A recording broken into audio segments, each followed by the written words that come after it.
Today at Firewater Farm Sawmill, we're going to be moving the sawmill from where it sits now to the opposite side of the barn. And the whole reason why we're going to be doing that in today's video is because we're going to be pouring down cement. So the sawmill will sit on a more sturdier and level ground.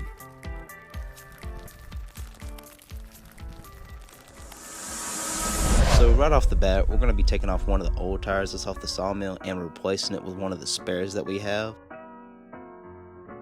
Once after we got done taking off the old tire and putting on the spare one, me and Daniel spent the last 2 hours zip tying and strapping down all the hoses that's underneath the mill, because once we start moving this mill, the last thing that we need right now is to run over one of the hoses and gotta replace that. And we have less than 24 hours to get things done because the cement guy is coming tomorrow and we just don't got time for any accidents to happen.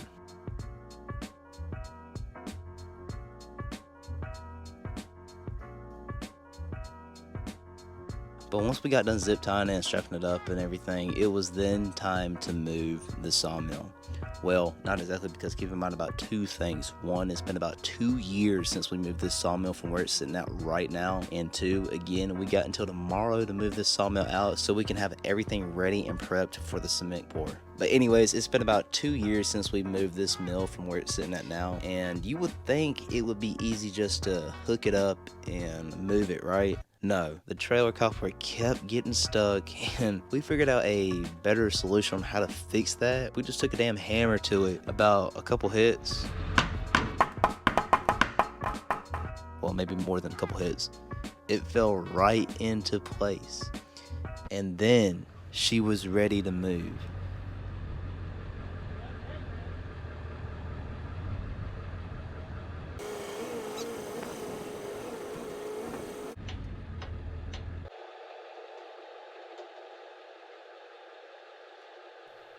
Now we're moving on to phase 2. So we then took the dump truck and the bobcat down to the George house so we can get some dirt to level the ground where the sawmill was sitting. And the whole reason why we were getting dirt is just because the ground was getting unlevel at the moment, and over time when you throw big heavy logs up, like for example our last video that we made with a huge white oak log. By the way, if y'all have not seen that video yet, make sure to click on the top right. But over time, big logs like that, or even heavy logs like that, the dirt will start to bury itself down a little bit over time. Or when you're using what we got, a log lift, the whole mill will start to walk or shift on you a little bit depending on how big and how heavy the log is.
We then started prepping the concrete by chopping up some 2x4s of cedar. That's just what we had laying around. So we set those down and drilled them together.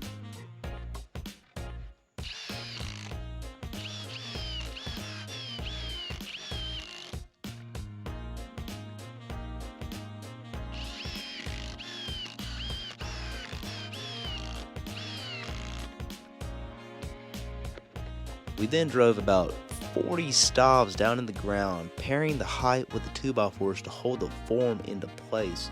So when we start to pour the concrete in, it won't bow or the board won't flex on you. So for the most part, we got things done and level, and everything was looking great. Alright folks, what we got going on right now, we pulled our sawmill out, got it out of the way.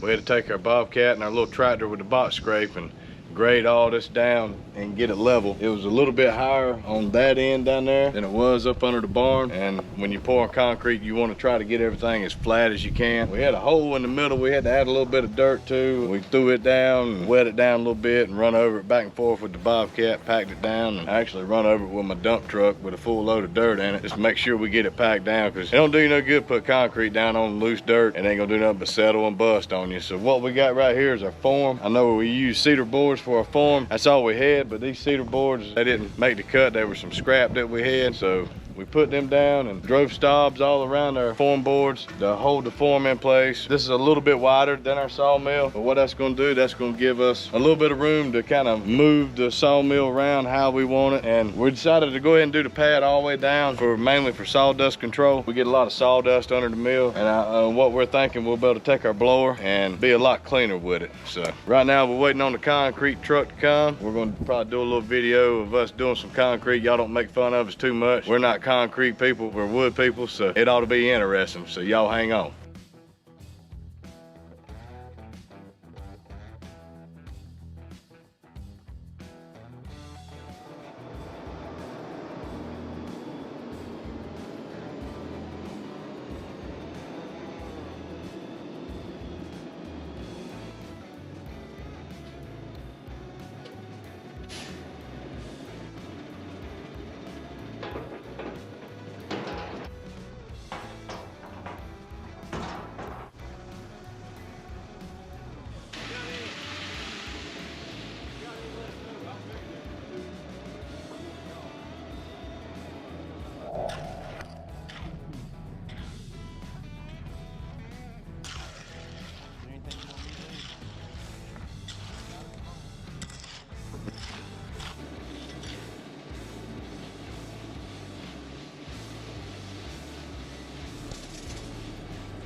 you don't need any, do you?